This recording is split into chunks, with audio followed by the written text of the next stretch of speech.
লেখিকা রিমা বিশ্বাসের পথ। সকাল থেকে মেজাজটাকে এমন টানটানি করে রাখা যায়, সেনাপ্রধানের সামনে মার্চ করে যাও নির্ভুলভাবে, পা মেপে মেপে, ভুল হলেই ধমকের সঙ্গে শাস্তি। ব্যাপারটা আজকাল এরকমই মনে হয়। তবু তো পূর্বা অতি দক্ষতায় পা মেপে মেপে চলছে। জানলার পাটটা খুলে পূর্বা বুক ভরে বাতাস টানল। আজ সকাল যেন রোদে লটারি জিতেছে। এমন গাঢ় রঙের রোদ যেন কতদিন ওঠে না আকাশ ছড়িয়ে। হালকা হাওয়া আছে, বেশ শীত শীত ভাব আছে। কাঁধ বরাবর এসে পড়া আলু থালু চুলগুলোকে তুলে একটা উঁচু ঝুঁটি করল পূর্বা। আজ আবার তটস্থ থাকার পালা। ঘরে কারো ঢোকার শব্দ পেতে পূর্বা ঘাড় ঘুরিয়ে দেখল সায়ন্তনী স্নান সেরে ঘরে ঢুকেছে। মুখটা শিশির ভেজা সকালের মতন সতেজ। হেসে হেসে বলল, কখন বেরোবি? একটু বেলাতে। তোর তো আজ অফ ডে। তবে মনে হয় জবটা আর থাকবে না। এবার কার সঙ্গে খটোমটো বাঁধলো, দৃষ্টান্ত না অভিরূপ? ওরাই তো তোর পেছনে লাগে অনবরত। সায়ন্তনী মুচকি হেসে ভেজা চুলে ড্রায়ার চালাচ্ছে। পূর্বা চুপ করে রইল, জানলার দিকে চেয়ে। শপিং মলে ফ্লোর ম্যানেজার দৃষ্টান্ত আর অভিরূপ স্টাফ ম্যানেজমেন্টে আছে। ওরা দুজনেই সদ্য ম্যানেজমেন্ট পাশ করে এসেছে। পূর্বা বোঝে কথায় কথায় পূর্বার ওপর দৃষ্টান্তর এমন হম্বিতম্বি করার কারণ আর কিছুই না। ও চায় যাতে পূর্বা ওকে একটু অ্যাটেনশন দেয়। আর অভিরূপ নিজের সদ্য পাওয়া ক্ষমতা দেখানোর একটা দুর্বল স্থান পেয়েছে, সে হলো পূর্বা। তার দুটো কারণ। প্রথমত, পূর্বা চরম ইন্ট্রোভার্ট, আর দ্বিতীয়ত এই চাকরিতেও একেবারে নতুন। কোনো তো স্পেশাল ডিগ্রি নেই, মামুলি বিএ পাস। হিস্ট্রি অনার্স নিয়ে কলেজে ভর্তি হলেও মাঝপথে অনার্সটা ভোকাট্টা হয়ে গেল। বাড়ি মালদার ভিতরের দিকের একটা গ্রামে, স্বপ্ন আকাশে ওড়ার। তাই বাড়ি থেকে একরকম জোর করেই কলকাতায় এসে ওঠা। কিছুদিন একটা স্টোরের শপকিপারের চাকরি, তাতেও পোষায়নি। মাইনে খুব কম দিত, তার ওপর মালিকটার মনে হয় ঝাঁঝের রোগ ছিল। মুখ ঝামটা না দিয়ে কথা বলতে পারতো না। শেষে চাকরিটা ছাড়তে হলো। এদিকে দুজন মিলে একটা ঘর শেয়ার করে থাকা, প্রতি মাসে টাকাও তো গুনতে হচ্ছে। রুমমেট সায়ন্তনী পাইয়ে দিল এই চাকরিটা, কিন্তু এখানে সমস্যাটা অন্য রকম। অভিরূপ আর দৃষ্টান্ত যেন ওকেই টার্গেট পেয়েছে নিজের রাগ ওগ্রাবার। ওদের ওপর তলার কেউ কিছু বললে ওরা মুখ ফুলিয়ে ঘোরে আর ফাঁকতালে ধমকায় পূর্বাকে। সেদিন এক ভদ্রমহিলা তার মোবাইল খুঁজে পাচ্ছিলেন না। দৃষ্টান্ত এসে ঝাঁঝালো গলায় বলল, কিভাবে ডিউটি করছো তুমি? নজর সব দিকে রাখতে হয়, সেও বলে দিতে হবে।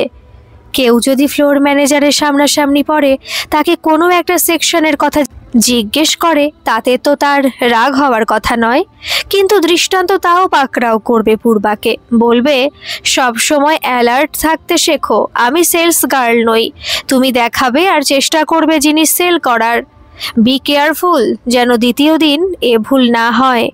কথাগুলো সামান্য, হয়তো সিনিয়র বলতেও পারে, কিন্তু বলার ধরনে একটা বিশ্রী তাচ্ছিল্য ভাব, যেন গলা চেপে ধরা টেন্ডেন্সি। প্রচণ্ড রাগ হয় পূর্বার। কেন বলে ও এরকম? সবসময় কি ভয়ে রাখতে হয় যাতে পূর্বা মোটামুটি নির্বিবাদে ওর অর্ডারগুলো মেনে নেয়? আর অভিরূপ মুখটা করে রাখে পেটের রুগীর মতন, যেন সব ব্যাপারে অরুচি। ছুটির কথা কি একদিন হাঁপ চাইলে এমনভাবে তাকায় যে আর দ্বিতীয় কিছু বলার স্কোপ থাকে না। একটা দুর্বল ঘাস যেন প্রচণ্ড হাওয়ায় মাঝে নিজের অস্তিত্ব টিকিয়ে রাখার চেষ্টা করছে, অথচ জানে সে যখন তখন উৎখাত হতে পারে। সায়ন্তনী তৈরি, নিজেকে আয়নায় দেখছে, এপাশ ওপাশ ফিরে। হাত ব্যাগটা নিয়ে বলল, বাই। মন খারাপ করিস না, দেখ যদি অ্যাডজাস্ট করতে পারিস। সায়ন্তনী বেরিয়ে গেল। খুব উগ্র গন্ধের একটা পারফিউম লাগিয়েছে, ঘরময় ছড়িয়ে রইল তার তীব্র সুবাস। ঘড়িতে বাজে 9:15। পূর্বার হাতেও সময় নেই বেশি। 11টায় বেরোবে মিশন সৌমাল্য। ছেলেটা দেখতে ভালো, ব্রিলিয়ান্ট, কিন্তু যদি একটু পূর্বার মতন করে পূর্বাকে বোঝার চেষ্টা করত। এ বাড়ির একতলাটা ভাড়া দেওয়া, মোটা 2টো ঘর, একটা কমন কিচেন, একটা কমন বাথরুম, প্রতি রুমে 2 জন করে থাকে, ভাড়া 10,000। সেক্ষেত্রে পূর্বাকে দিতে হয় 2,500। রান্নাটা মিলেমিশে যে যার সময় মতন করে। সায়ন্তনী একটা হেলথ ক্লিনিকে রিসেপশনিস্টের কাজ করে। বাকি 2 জনের একজন ইঞ্জিনিয়ারিং পড়ছে, আর একজন সিনেমার জগতে প্রতিষ্ঠিত হতে চায়। সবাই কিছু হতে চায়, মাথা তুলে নিজ অস্তিত্ব জাহির করতে চায়, নিজের পরিচিতি চায়। খুব কি অন্যায় এই চাওয়া? তবু সাহায্যের হাত এগিয়ে আসার বদলে কতগুলো প্রতিবন্ধক সৃষ্টিকারী পা কখনো ল্যাং মারার জন্য বা কখনো লাথি মারার জন্য নিঃশব্দে নিশ্চুপে সঞ্চালন করে চলে। বাথরুমটায় শাওয়ার আছে, মেঝে সাদা টাইলস বসানো, দেওয়াল নীল টাইলসের। পূর্বা শাওয়ারের নিচে দাঁড়িয়ে ওর নগ্ন বাহুতে সাবান ঘষছে। মাথার ওপর ঝিরঝির করে ঝরে চলেছে জল। মালদার বাড়ির বাথরুমটা এই বাথরুমের থেকে অনেক বড়, তবে টাইলস বসানো নয়, শাওয়ার নেই। ঘরগুলো এখনকার মতন এত ছোট নয়, তবে সাজানোও নয়। বাবা ওদিকের একটা প্রাইমারি স্কুলের ক্লার্ক, মা আশেপাশের বউদের শাড়ি পিকো করে ফলস পার বসায়। দিদির বিয়ে হয়েছে ওখানেই, ভাই এখনও পড়ছে। দিদির বরের মুখটা মনে পড়লে পূর্বার সমস্ত স্বপ্নের চটকা ভেঙে যায়। লোকটা সিনেমা দেখাতে নিয়ে গিয়ে অন্ধকারে পূর্বার উড়ুর ওপর হাত ঘষে গেছে। পুজোর সময় ঠাকুর দেখে ফেরার পথে বাসের ভিড়ে সুযোগ নিয়েছে। প্রথমটা বোঝেইনি পূর্বা, ভেবেছে কে না কে কোনো মদ মাতাল, কিন্তু নিজের জামাইবাবুটিকে এমন আচরণেও নির্লিপ্ত থেকে হাসি মুখে চেয়ে থাকতে দেখে পূর্বা শিউরে উঠেছে। বাড়ি থেকে বলেছিল বিয়ে দিয়ে দেবে, 1-2 জন এসেও ছিল দেখতে। পূর্বার ভালো লাগেনি তাদের, মায়ের সঙ্গে বাবার সঙ্গে লড়ে পড়েছে তার জন্য। মেঘলা ছিল দিনটা, তেমনি গুমোট গরম। একটা ডিগডিগে লম্বা চেহারার লোক, চোয়াল ভাঙা, চোখ দুটো ঠিকরে বেরিয়ে আসছে। কথা বলার সময় অনবরত পা নাচায়। আর মানে ওই বলছিলাম যে মেয়ে ছেলেদের কিন্তু রান্নাটা জানা খুব দরকার। মানে বলছিলাম যে মেয়ে ছেলে হয়ে কিন্তু বেশি মেজাজ করতে নেই। বলছিলাম যে মেয়ে ছেলেদের অ্যাডজাস্টমেন্ট করাটা কিন্তু একটা স্পেশাল গুণ। তারপর আলাদা পূর্বাকে কথা বলার জন্য ডেকে বলেছিল, মানে তুমি তো কোএডুকেশন কলেজে পড়েছ, তা মানে ছেলে টেলের সঙ্গে কখনো বা ওই যে সব হয় আজকাল? আমি অবশ্য কিছু মনে করি না, তবে আজকাল মেয়ে ছেলেরা তো লজ্জা শরম ছেড়ে খালি শুতে শিখেছে। পূর্বা ইন্ট্রোভার্ট, রাগ হলেও চেঁচিয়ে কথা বলতে পারে না, সব কথা জড়িয়ে যায়। গলার কাছে কথাগুলো লাইন বেঁধে দাঁড়িয়ে থাকে, যে অপেক্ষায় থাকে কেউ নাম ধরে ডাকলে তবে হাজিরা দেবে। পারে না, কিছু বলতে পারে না। ভিতরটা রাগে থরথর করে কাঁপে, চোখে জল চলে আসে। মনে হয় দুহাতে আছড়ে খিমচে পৃথিবীর সব সুন্দর সব রূপ নষ্ট করে দেয়। রাতে বিছানায় শুয়ে একটা গোঙানির মতন আওয়াজ শুনে মা ছুটে এসেছিল পাশের ঘর থেকে। তখন লড়তে পেরেছিল পূর্বা, ওই অচেনা লোকটার সামনে না পারলেও মার সামনে পেরেছিল। মা তো যতই অবুঝ হোক, কিন্তু তার সামনে দুর্বলেরও জোর এসে যায়। তারপর ঠিক হলো নিজে কিছু করবে পূর্বা। কি করবে জানা নেই, কিন্তু কিছু একটা, যা মালদার ওই গ্রামে বসে সম্ভব নয়। সাহস করে এতটা দূরে আসা। পাড়ার এক ভদ্রলোকের কলকাতায় ব্যবসা, সে অনেকটা সাহায্য করেছিল, কিন্তু পূর্বা এখনো পর্যন্ত কিছুই করতে পারেনি, শুধু সৌমাল্য। আয়নার সামনে দাঁড়িয়ে পূর্বা ভেজা চুল মুছছে। জানেও দেখতে বেশ সুন্দর, ঘাড় লম্বা, কাঁধ চওড়া, কোমরে মেদ নেই, মাথায় চুল আছে এক ঢাল, চোখ নাক ঠোঁট স্পষ্ট, মুখশ্রী সুন্দর, এ কথা সবাই বলে। হয়তো এই মুখশ্রীর জন্যই সৌমাল্য কিছুটা হলেও ওকে পছন্দ করে। পূর্বা সত্যি জানে না ও আদপেও সৌমাল্যকে ভালোবাসে কি না। পছন্দ করে না বলাটা ভুল হবে, ওর মধ্যে অপছন্দ করার মতন কোনো কিছু নেই।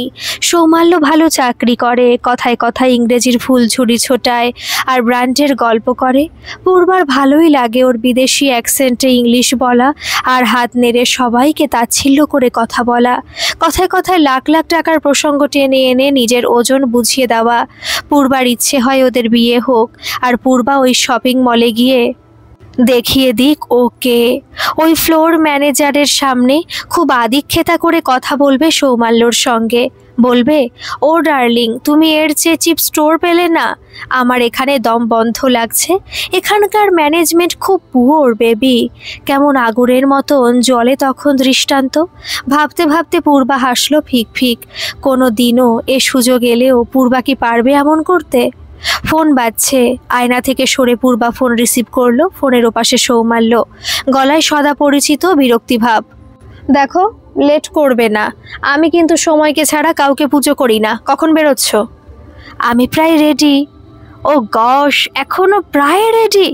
I am on the way, quick ইয়ার। ঠিক আছে, আমি পৌঁছে যাব।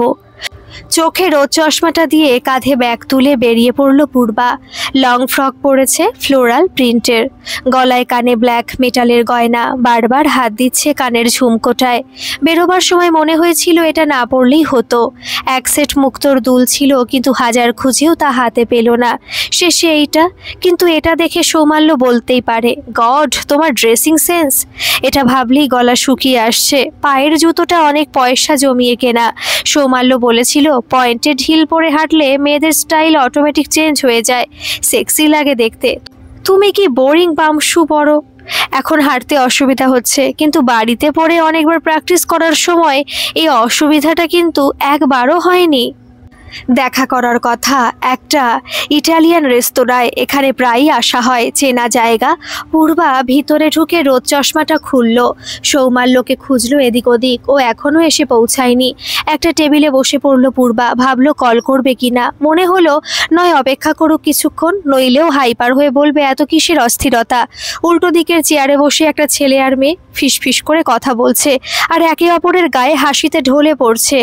ওদের দিকে চেয়ে থাকতে থাকতে পূর্বার মনে পড়ছিল সৌমাল্যর সঙ্গে প্রথম আলাপের কথাটা। সৌমাল্য মালদার ছেলে, অথচ কত অ্যাডভান্স। ওর বাড়ির অবস্থা ভালো, ওর বাবার রমরমা ব্যবসা, ইট বালি চুন সিমেন্ট সাপ্লাইয়ের ব্যবসা। লোকাল লোক এক নামে চেনে। পূর্বার কলকাতায় আসার পর বাড়িতে সবাই সবসময় চিন্তায় থাকতো। মা ফোনে বার কয়েক বলেছেন, বড় জামাই বলেছে সে গিয়ে পূর্বার খোঁজ খবর নিয়ে আসবে। শুনেই তৎক্ষণাৎ মানা করেছে পূর্বা। লোকটাকে ওর চিনতে বাকি নেই, মাকে বলেও লাভ নেই। কিছু কিছু ক্ষেত্রে পূর্বা দেখেছে মেয়েরা নীরবে সব বুঝেও কম্প্রোমাইজ করে। পূর্বার মা জানে ওর জামাইবাবু লোকটা কেমন, তবু নিজ মুখে বলে এ কথা। তবু মেয়ের বারণ শোনেন। তাকে না পাঠালেও পূর্বা ওদের এই ভাড়া বাড়ির গেটের সামনে পিছন ফিরে এক সুদীর্ঘ যুবককে দাঁড়িয়ে থাকতে দেখেছিল। পূর্বা সংকোচে ওর দিকে বার দুয়েক তাকিয়ে যখন ওকে পেরিয়ে চলে যাচ্ছিল, তখন ডাকলো, এক্সকিউজ মি, এখানে? আর ইউ পূর্বা? ছেলেটার চোখে কালো রোদ চশমা, গায়ের রং ফর্সা, নীল জিন্স আর আকাশি হাফ শার্ট, বেশ হ্যান্ডসাম দেখতে। পূর্বা অবাক হয়েছিল। চশমা খুলে সে বলল, হাই, আমি Soumalya. Actually I am also from Malda. আমি লাস্ট উইক বাড়ি গিয়েছিলাম, সেখানে তোমার বাড়ি লোকও ছিলেন। মানে আমাদের বাড়ি রক্ষাকালী পুজোয় গ্রামের বাকিদের মতন ওরাও এসেছিলেন। সো সেখানে আমার বাবাকে তোমার মা মোস্ট প্রবাবলি রোগা মতন শর্ট হাইট। উত্তরে একটা কনফার্মেশন পাওয়ার আশায় পূর্বার দিকে চেয়ে কিছুক্ষণের বিরতি নিল সৌমাল্য। পূর্বা বলল, মা ফোনে বলেছিলেন আমার সঙ্গে বাবার বন্ধুর ছেলে দেখা করতে আসতে পারে। আপনি কি ভট্ট জেঠুর ছেলে? ঠোঁট ঝুলিয়ে কি একটা ভেবে সৌমাল্য হাসলো। তারপর নিজের মনেই বলল, বাবার বন্ধু? অল রাইট, হতেই পারে। ওয়েল, তোমার মা আমায় রিকোয়েস্ট করেছেন যদি তোমার কোনো অসুবিধা না হয় যেন আমি দেখি। ওয়েল, সেটা তো সম্ভব নয়, বিকজ আমি কি করে জানবো যে তুমি ট্রাভেলে আছো। সো ইট বেটার যে তুমি নিজেই তোমার প্রবলেম আমায় বলো। I will try to sort it out. খুব অহংকারী মনে হয়েছিল প্রথম দেখাতেই, যা আদবেও সত্যি। কিন্তু তবু তো এই অহংকারীর সঙ্গে শুরু হলো একটা সফর। পূর্বার পার্স চুরি হলো বাসে। কি করে তখন? ওখানে ছিল পূর্বার প্যান কার্ড, আধার কার্ড, সব। পুলিশে এফআইআর করতে হবে। একা একা থানায় যেতে সাহসে কুলোচ্ছিল না। কিছুদিন আগে খবরে দেখেছে থানায় একটি মেয়ে শ্লীলতাহানির অভিযোগ জানাতে গিয়ে পুলিশের কাছে যৌন হেনস্থার শিকার হয়েছে। সায়ন্তনী শেষ সময় ছুটিতে বাড়ি গেছে। বাকিদের বলতে ইচ্ছে করলো না, কারণ সৃজিতার ফাইনাল পরীক্ষা চলছে আর দেবদত্তার বাড়ি ফেরার কোনো ঠিক নেই। অগত্যা ফোন করা সৌমাল্যকে। সে সময় সাহায্য করেছিল, সে এসেছিল, থানায় গিয়েছিল, আবার ডুপ্লিকেট আধার আর প্যান কার্ড বের করতে সাহায্য করেছিল।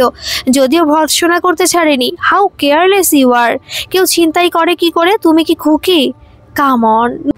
নিজেকে সামলে চলতে না পারলে কলকাতা শহর ছেড়ে দাও। ইউ আর পারফেক্ট ফর মফস্বল। অ্যান্ড কাঁদছো কেন? হ্যাঁ হ্যাঁ, হোয়াই আর ইউ ক্রাইং? এমন ন্যাকাপনার কোনো ভ্যালু নেই এই বিজি শহরে, মাইন্ড ইট। ওরকমভাবে বলেছিল ঠিকই, আবার সঙ্গে সঙ্গেও ছিল। এরকম একটা অচেনা শহরে পূর্বা চাইছিল একটা চেনা মুখ, একটা কেউ যাকে অন্তত ভরসা করা যায়। প্রায় 4 মাস হতে চলল। সৌমাল্য এখন ছুটি ছাটা পেলেই বেরিয়ে পড়ে পূর্বাকে নিয়ে, কিন্তু ওর অনেক কমপ্লেনও তো আছে। সামনে মোবাইল আর সানগ্লাস রাখলো, দুটো ফর্সা হাত, চোখ তুলেছে। পূর্বা হাসলো। ট্রাফিক, মাই গড, বলল সৌমাল্য। আমি কিন্তু তোমার আগে এসে বসে আছি। সৌমাল্য চোখ ছোট করে তাকিয়েছে সেদিকে লক্ষ্য করে। পূর্বা ভুরু নাচাতে সৌমাল্য বলল, কি করেছো কি? মাই গড, ওটা কি ঝুলিয়েছো কানে? দেখো পূর্বা, আমাদের যদি একসঙ্গে ফিউচারে চলতে হয় then you have to change yourself. আমি বড় বড় পার্টিতে যাই, সেখানে মেয়েরা ভীষণ সব ব্যাপারে কনসাস, আর ওদের আদব কায়দা far more better than yours. আর তোমার তো মনে হয় ইংলিশ স্পিকিংও খুব পুয়ার, রাইট? পূর্বা মাথা নামিয়ে নিল। নিজেকে বদলাও। তোমাকে তো আর আমি অল ইন্ডিয়া জয়েন্টে বসে কোয়ালিফাই করতে বলছি না। শুধু মফস্বলী ভাবটা ছেড়ে আধুনিক হওয়া। আচ্ছা, তোমার গ্রাজুয়েশন রেজাল্ট কি ছিল? আচমকা এই প্রশ্নে থতমত খেলো পূর্বা। রেজাল্ট কি বলার মতন ছিল? বলল, কেন জিজ্ঞেস করছো? আরে সে বুঝে I can try for a better job for you. খুব একটা ভালো না। ও গশ, সেখানেও ঘাপলা? তুমি এখানে এলে কেন? কি ভেবে এসেছিলে? তখন জানতে যে আমি আসবো তোমার লাইফে? না, তা জানতাম না, কিন্তু নিজের উপর একটা ভরসা ছিল। কিসের ভরসা? কিছু কিছু একটা করতে পারবো এরকম একটা ভরসা। কি করবে ভেবেছ? এ উত্তর সত্যি নেই পূর্বার কাছে, তাই চুপ করে রইল। আস্তে পূর্বার হাত ধরল সৌমাল্য, আলতো চাপ দিল। পূর্বার চোখে চোখ পড়তেও নিবিড়ভাবে তাকালো। পূর্বা বুঝলো না এই পরিবর্তন। সৌমাল্য বলল, আজ গোল পার্কে বন্ধুর একটা ফ্ল্যাট পুরো ফাঁকা পড়ে আছে, চলো, লেটস হ্যাভ ফান টুগেদার। পূর্বার বুঝতে অসুবিধা হলো না। হাতটা ছাড়িয়ে নিয়ে পূর্বা বলল, না। বিরক্ত হয়ে সৌমাল্য বলল, কেন? কারণ তুমি যা চাইছো তা আমার পক্ষে সম্ভব নয়। আমাদের বাড়ি থেকে কিন্তু আমাদের রিলেশন মেনে নিয়েছে, তুমি জানো নিশ্চয়ই। এ কথা পূর্বা জানে। 2 দিন আগে মা ফোন করে বলেছে ভট্টবাবু বাড়ি এসে নাকি বলেছে ছেলের আপনাদের মেয়েকে পছন্দ। আমাদেরও ইচ্ছে এখনকার মেয়েই বাড়ির বউ হোক, শহরে কে তার মেয়ে আপনাদের সঙ্গে মানাবে কেন? শুনে খুশি হয়েছিল পূর্বা, কিন্তু তা বলে সৌমাল্যর প্রস্তাবটাকে মেনে নিতে হবে। বলল, আমার সংস্কার আমায় বেলেল্লাপনা করার পারমিশন দেয় না। বেলেল্লাপনা? তোমার কি মনে হয় তুমি যে একা একা এখানে থাকছো, কোনো উদ্দেশ্য ছাড়াই থাকছো, তা কি স্বাধীনতার জন্য নয়? স্বাধীনতা মানে এখানে তুমি কি বোঝাতে চাইছো? Oh don't be childish, you are quite mature to understand what I mean. না, বুঝতে পারছি না। তুমি কেন এখানে একা একা থাকছো সেটা কি তুমি মনে করো কেউ বুঝতে বাকি রেখেছে? শুধু শুধু মুখে একটা ন্যাকা ন্যাকা ভাব ফুটিয়ে তোলার কি কোনো মানে আছে? আমি সত্যি কিছু বুঝতে পারছি না সৌমাল্য। সৌমাল্য একটা শ্বাস ফেলে পিছন দিকে হেলান দিল। কিছুক্ষণ চুপ করে টেবিলে আঙুল নাচাতে নাচাতে হঠাৎ সামনে ঝুঁকে বলল, তুমি তোমার গ্রাম্য জীবন থেকে বেরিয়ে এসে শহরের ফ্রিডমকে এনজয় করতে চাইছো, যেখানে কেউ বাধা দেওয়ার থাকবে না, কেউ দেখার থাকবে না, তুমি নিজের মতন জীবনটাকে খোল্লা এনজয় করতে পারবে। কিন্তু মুখে বলতে পারছো না, কারণ একটা মফস্বলীয় সংস্কার সেটা আটকে দিচ্ছে।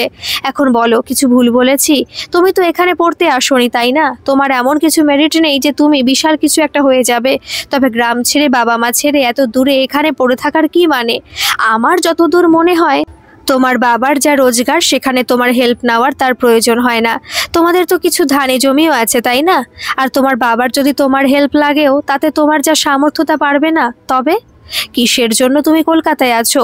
What are your desires darling? What do you think আমি বুঝি না? বাড়ির লোকের কাছে সাধু সেজে ছাড় পাও বলে কি ভাবলে আমিও বোকা? এবার বলো, তোমার কি কেউ অন্য বয়ফ্রেন্ড আছে? আর আমার সঙ্গে এমনি টাইম পাস করছো যাতে বাড়িতে তোমার একটা গুড ইমপ্রেশন থাকে? পূর্বা স্তব্ধ হয়ে তাকিয়ে, কেউ যে এভাবেও ভাবতে পারে তাও কল্পনাও করেনি। ওর ধারণা ছিল ওর নিত্য সংগ্রামের জন্য মুখে না বললেও সৌমাল্যর হয়তো ওকে সম্মান করে, কারণ একটা ভালো চাকরি বা সুযোগের জন্য কখনো সৌমাল্যকে বলেনি। আর ওর সঙ্গে পূর্বার বিয়ের চিন্তাটা একটা সুখকর কল্পনা, তাতে কোনো পরিকল্পনা তো ছিল না পূর্বার। এমন অপ্রত্যাশিত একটা ভাবনার স্রোতে ঠেলা খেয়ে নিজেকে সামলাতে একটু সময় নিল পূর্বা। উত্তেজনার বশে ভিতরের কম্পনটা একটু থামতে ও বলল, তোমার ধারণা নিম্ন মেধার ছেলেমেয়েরা শুধু নিজের মনের সুপ্ত বাসনা মেটানোর জন্য সুযোগ খোঁজ করে, বা তাদের জীবনের উদ্দেশ্যও তাই? দেখো, সেটা খারাপ তো কিছু না। সবাই তার নিজের মতো লাইফ চাইতেও পারে আর ডিজায়ার ফুলফিল করতেও পারে। এতে রাগের বা অপমানের তো কিছু নেই। তুমি যা বলতে পারছো না মানে সংকোচ করছো, আমি সেটা বললাম। সৌমাল্য, তুমি আমাকে খুব ভুল বুঝেছো, আর আমার মনে হয় আমিও তোমাকে ভুল বুঝেছি। তোমার কথাবার্তা রুট হলেও আমার মনে হতো তুমি মানুষটা খাঁটি, কিন্তু না, তুমি খুব। কথাটা অসম্পূর্ণ রেখে পূর্বা উঠে গেল। সৌমাল্য বলল, আমি কি সংকীর্ণ মনের। রেস্তোরাঁ থেকে বেরিয়ে এলো পূর্বা। বুঝতে পারছিল ওর সঙ্গে বেরিয়ে আসছে সৌমাল্য। গলার স্বর নরম করে সৌমাল্য বলল, আচ্ছা মেনে নিচ্ছি, আমার তোমাকে বুঝতে ভুল হয়েছে, মেনে নিচ্ছি। আচ্ছা চলো অন্য কোথাও যাই। কিছু শপিং করবে? বাড়ির জন্য কিছু কিনবে? চলো যাই। আরে কাম অন, একটা ব্যাপার নিয়ে কেউ ধরে বসে থাকে তাহলে সম্পর্ক টেকেই না। Come on, let's go. সম্পর্ক টিকিয়ে রাখতে হলে কিছু আপোস তো করতেই হয়, আর সামনের পক্ষ যদি স্বেচ্ছায় ভুল স্বীকার করে তখন তো আর জেদি হয়ে থাকাও যায় না। কিন্তু আজ তবু বুকের ভেতরটা কেমন যেন ফুরফুর করছে। একটা জানলা যেন বহুদিন ধরে বন্ধ ছিল, সেটাই হাত পড়ায় খুলেছে এক ফাঁক। সেখান থেকে বয়ে আসছে চোরা শীতল বাতাস। মনটা তাই হালকা আজ। সন্ধ্যার আকাশে একটা দুটো তারা ফুটতে শুরু করেছে। চাঁদ উকি মারছে জানলার ওপাশে নিম গাছের পাতা সরিয়ে। নাকে আসছে কামিনী ফুলের গন্ধ। তন্দ্রা মতন আসছিল পূর্বার চোখে। হঠাৎ বাঁশির সুরে তন্দ্রাটা চটকা খেলো। বিছানায় উঠে বসে জানলায় উকি মারল পূর্বা। রাস্তার উপরের কামিনী গাছটার নিচে বসে বাঁশি বাজাচ্ছে ওকে। পূর্বা আগে তো দেখেনি ওকে। কি সুন্দর সুর, কি মিষ্টি বাঁশির আওয়াজ। জানলার শিক ধরে পূর্বা দাঁড়িয়েছিল। হঠাৎ করে ঘরে গলা পেল সায়ন্তনীর। বলল, তুই ঋষিরাজের বাঁশি শুনছিস নাকি রে? পূর্বা ফিরে তাকিয়ে বলল, তুই চিনিস? হ্যাঁ, ওই তো উল্টো দিকের যে ব্লু বিল্ডিংটা আছে ওখানে থাকে, খুব ভালো বাজায়, আমি আগে শুনেছি। কই, আমি তো আগে। ও এখানে থাকে না, মাঝে মাঝে আসে। ওর দিদির বাড়ি এটা। ওর বাড়ি মনে হয় তোদের ওদিকেই, তা ঠিক বলতে পারবো না। খটকা লাগলো পূর্বার। ওদিকে? ওদের ওদিকে? ঋষিরাজ? হ্যাঁ, এবার তো মনে পড়েছে, ঋষিরাজ ওদের কলেজে পড়তো। একই ইয়ারে ওর সাবজেক্ট ছিল পল সায়েন্স। এখানে অন্ধকারে ওর মুখ পরিষ্কার বোঝা যাচ্ছে না। ও বাঁশি বাজাতে জানতো নাকি? পূর্বা অস্থির হয়ে পড়লো ওকে কাছ থেকে দেখার জন্য। বাড়ি থেকে বেরিয়ে কিছুটা যেতে বুকের ভেতরে একটা হুড়মুড় উত্তেজনা নাড়িয়ে দিচ্ছিল। পূর্বা জানে ঋষিরাজ ওকে পছন্দ করত কলেজে পড়াকালীন, কিন্তু তা পূর্বা বুঝেও কেন যেন এড়িয়ে এড়িয়ে যেত। ভয় পেত কি? কিন্তু কিসের? একবার ক্লাসের বেঞ্চে বসে খাতায় একটা ছবি এঁকেছিল পূর্বা। ওলটপালট সমুদ্রে তরঙ্গ, আর তার বুক ঘেঁষে আকাশে ডানা মেলে উড়ছে পাখি। খাতাটা হাতে নিয়ে বেশ কিছুক্ষণ চুপ করে তাকিয়ে থেকে ও বলেছিল, খুব ভালো। মনের যখন অস্থির অস্থির অবস্থা হয় তখন কিন্তু মনটা এভাবেই ডানা মেলে খোলা আকাশে উড়তে চায়। তোর মন কি খুব চঞ্চল? ছিল সে সময় মন চঞ্চল, কারণ তখন সবে সবে জামাইবাবুর রূপ জেনেছে পূর্বা। কিন্তু ঋষিরাজ কখনো বলেনি ও ভালোবাসে পূর্বাকে। বাঁশির সুর থেমে গেল। পূর্বা চিনতে পেরেছে। ঋষিরাজ কিছুক্ষণ অবিশ্বাসের চোখে চেয়ে থেকে জলজলে চোখে বলল, আরে তুই তুই এখানে কোথা থেকে এলি? পূর্বা হেসে বলল, আগে বল তুই এখানে কি করছিস? আরে এখানে আমার দিদির বাড়ি রে, রিসেন্ট একটা কাজ পেয়েছি এখানে, তাই। আর তুই? একটা দীর্ঘশ্বাস ফেলে পূর্বা বলল, জানি না কেন এখানে আছি। কথাটা হয়তো পূর্বা এভাবে বলতো না যদি না আজ সকালে ওর সম্পর্কে একজনের মতামতটা শুনতো, নয়তো সহজভাবেই বলতো, এখানে আমি একটা ছোটোখাটো চাকরি করি।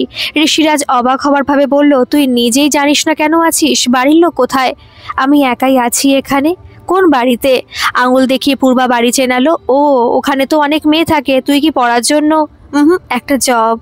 ও বাবা, তবে তো তুই থিতু হয়ে গেছিস। না রে, সেরকম কিছু না। আমি কি কাজ পেয়েছি জানিস? পূর্বা আগ্রহে তাকালো। হেসে ঋষিরাজ বলল, থিয়েটারে বাঁশি বাজাবার, কাল আমার পারফরমেন্স আছে, পারলে যাস। ঋষিরাজ চলে গেল। ওর চলে যাওয়ার দিকে একদৃষ্টে চেয়ে রইল পূর্বা। সেই ঋষিরাজ আজও কি চায় পূর্বাকে? থিয়েটারটা দেখার খুব ইচ্ছা ছিল পূর্বার, যাকে এতদিন ধরে এড়িয়ে গেছে। আজ কেন যেন তাকে এড়িয়ে যাওয়া যাচ্ছে না। হয়তো বিরূপ পরিস্থিতি, প্রতিকূল পরিবেশ তার প্রতি মনটাকে আকৃষ্ট করে, যে প্রকৃত তোমার প্রতি সমব্যথী। হাফডের জন্য পূর্বা অভিরূপের কাছে গেল।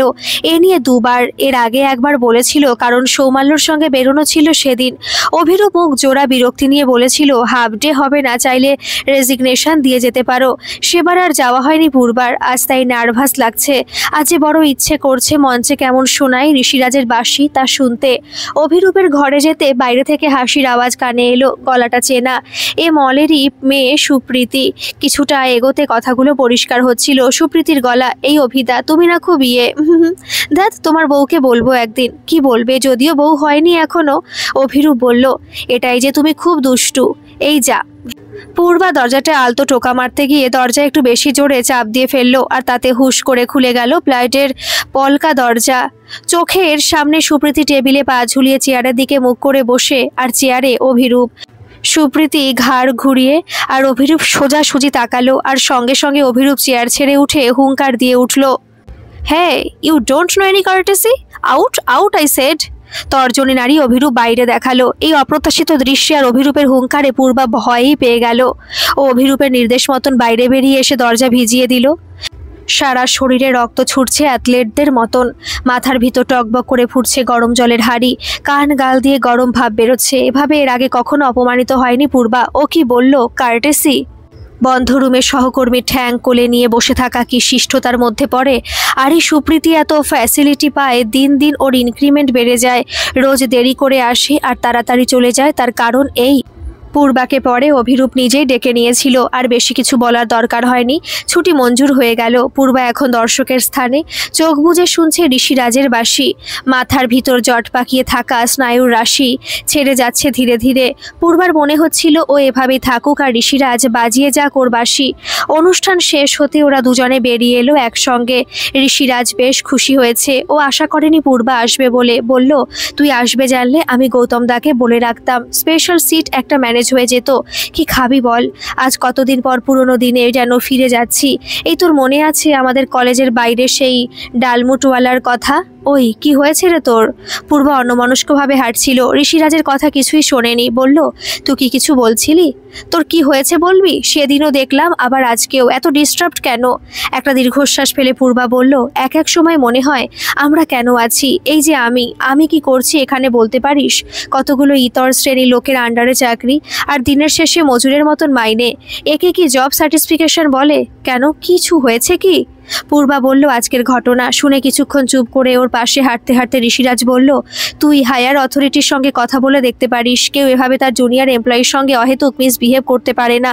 ধুর, সব চড়ে চড়ে মাসতুতো ভাই। ওদের তলায় তলায় গাঁটছড়া ভাব আছে।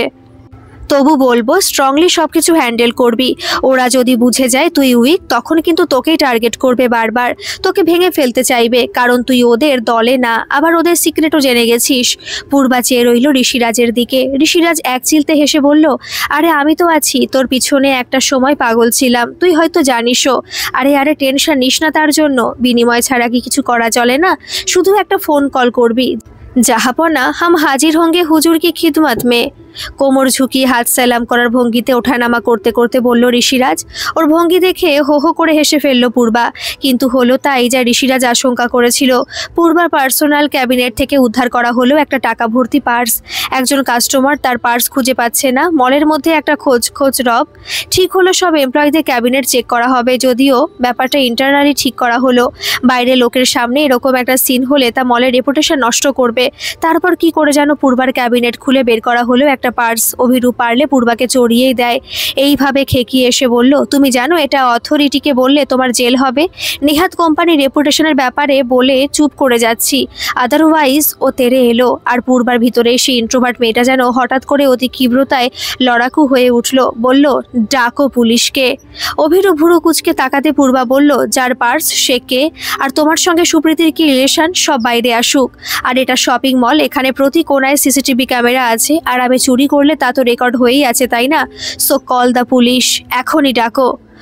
ওর এই কথায় যেন চোখের মুখে নুন পড়ল। অভিরূপ মিনমিন গলায় বলল, আস্তে, আমি কি বলেছি তুমি চুরি করেছো? রিল্যাক্স। ভুললে কিন্তু চলবে না, দিনের শেষে আমাদের কোম্পানি, আমাদের অন্নদাতা, তার রেপুটেশন। পূর্বা তখন ধমক দিয়ে বলল, চুপ। তারপর বেরিয়ে এলো ওখান থেকে। ঠিক করে নিয়েছে আর নয়, এভাবে কতবার আর বাঁচাবে নিজেকে? ওরা পূর্বাকে টার্গেট করেছে, তাই চেষ্টা করেই যাবে ওকে ফাঁসানোর। কিন্তু এখানে থাকতে গেলে টাকার দরকার, তার জন্য একটা চাকরি তো চাই। নতুন একটা কিছু জোগাড় না করে এই চাকরিটা ছাড়ে কি করে?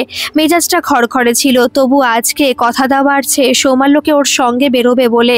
দুজনে বসে একটা রেস্তোরাঁয় কিছু কথাবার্তা হচ্ছিল, ঠিক তখনই ওখানে ঢুকলো এক মাঝবয়সী মহিলা, বেশ স্বাস্থ্যবতী, চুলগুলো ছোট করে কাটা। ওদের কাছে এসে দাঁড়াতে সৌমাল্য একগাল হেসে বলল, oh my god, what a pleasant surprise ma'am, আপনি এখানে? Meet Purba, my girlfriend, and Purba, she is my boss Chaiti ma'am. Purba দুহাত জোর করে বলেছে, নমস্কার, খুব ভালো লাগলো আপনার সঙ্গে আলাপ হয়ে। উনি মৃদু মৃদু হেসে বললেন, nice couple, God bless you both. তারপর চলে গেলেন ভিতরের ঘরে। আর তখনই রাগে ফেটে পড়ল সৌমাল্য, আর ইউ ম্যাড পূর্বা, তুমি মডার্ন এটিকেট কিছুই জানো না? তারপর পূর্বাকে ভেঙিয়ে বলতে লাগলো, নমস্কার, আপনার সঙ্গে আলাপ হয়ে বেশ ভালো লাগলো। তুমি কি তোমার দিদিমার যুগে পড়ে আছো? I mean how silly you are. উনি মনে করতেন আমার টেস্ট খুব ইউনিক, আমি যে দিদিমণি নমস্কার, আপনি বড় পরিষ্কার গোছের একটা গাইয়াকে চুজ করবো উনি ভাবতেও পারেননি। পূর্বা, টুডে ইউ ডিসঅ্যাপয়েন্ট মি। এভাবে তুমি কবে, আই মিন তুমি পড়াশোনায় ভালো না বা তোমার মেরিট নেই, তা আমি মাফ করে দিচ্ছি, বিকজ ওতে তোমার কোনো দোষ নেই। কিন্তু তুমি প্রপার বিহেভিয়ার না জানলে আমি কি করতে পারি? মানে আমি। পূর্বা একদৃষ্টে চেয়েছিল সৌমাল্যর অস্থির অস্থির ভাবটার দিকে। একটা সময় বলল, তুমি এত টেনশন নিচ্ছ কেন? আমি তো সেটাই বুঝতে পারছি না। সৌমাল্য ভ্রু কুচকে তাকালে পূর্বা হেসে বলল, আমাদের যে একসঙ্গে চলতেই হবে এমন কি কেউ মাথার দিব্যি দিয়েছে? তোমার কথার মানে কি দাঁড়ায় যে আমরা ব্রেকআপ করে দেব? ব্রেকআপ প্যাচআপ জানি না সৌমাল্য, আমি জানি প্রাণ খুলে শ্বাস টেনে বাঁচতে, যা আমি তোমার সঙ্গে থেকে জীবনেও পারবো না। সেনাবাহিনীর নিয়মকানুন যুদ্ধর সময় চলে, ঘরোয়া জীবনে নয়। তুমি সারাক্ষণ আমাকে লেফট রাইট পিছে মুড় করে গেলে তাতে আখেরে তোমার বা আমার কারোই বিশেষ কিছু লাভ হবে না, কারণ জীবনটা যুদ্ধক্ষেত্র। আমরা বলি ঠিকই, কিন্তু যুদ্ধক্ষেত্রেও একটা বিরতি হয়, যা তোমার সঙ্গে চলতে গেলে আমি কোনো দিনও পাবো না। তাই আর এগোনোর চাইতে এখানে থেমে যাওয়াই ভালো। আর তোমার বাড়ির লোক, তুমি জানো তারা এই রিলেশনটার জন্য নিজেদের ভাগ্যবান মনে করে। চেয়ার ছেড়ে উঠে দাঁড়িয়ে পড়ে পূর্বা, বলল, অভাগাদের আর ভাগ্য, চলি, আশা করি একটা সুন্দর পুতুল তোমার ভাগ্যে ঠিক জুটে যাবে। সৌমাল্য যেন ঠিক বিশ্বাস করে উঠতে পারছিল না, হতবাক চোখে চেয়ে রইল পূর্বার দিকে। পূর্বা বেরিয়ে এলো রেস্তোরাঁ থেকে। বাইরে শীত শীত করা একটা ঠান্ডা বাতাস, মাথার জটগুলো সব যেন খুলে গেছে একটা একটা করে। এই অচেনা শহরে একটা চেনা মুখ ছিল, সেও আর রইল না আজ থেকে। চাকরিটাও রাখা যাবে না বেশি দিন। পুরো একটা অনিশ্চয়তার আধারে পূর্বা প্রবেশ করছে, এক পা করে। বড় কঠিন নিজের শর্তে নিজের অস্তিত্ব টিকিয়ে রাখা, তবু কিন্তু বুকে আজ তার ভার ভাবটা নেই। দূর থেকে ভেসে ভেসে আসছে বাঁশির সুর। ঋষিরাজের বাঁশি? না, তা সম্ভব নয়। ঋষিরাজ ও ট্রুপের সঙ্গে এখন প্যারিসে, ওদের অনুষ্ঠান আছে ওখানে। ওরা ওয়ার্ল্ড ট্রিপে গেছে, বিশ্বের বিভিন্ন জায়গায় শো আছে ওদের।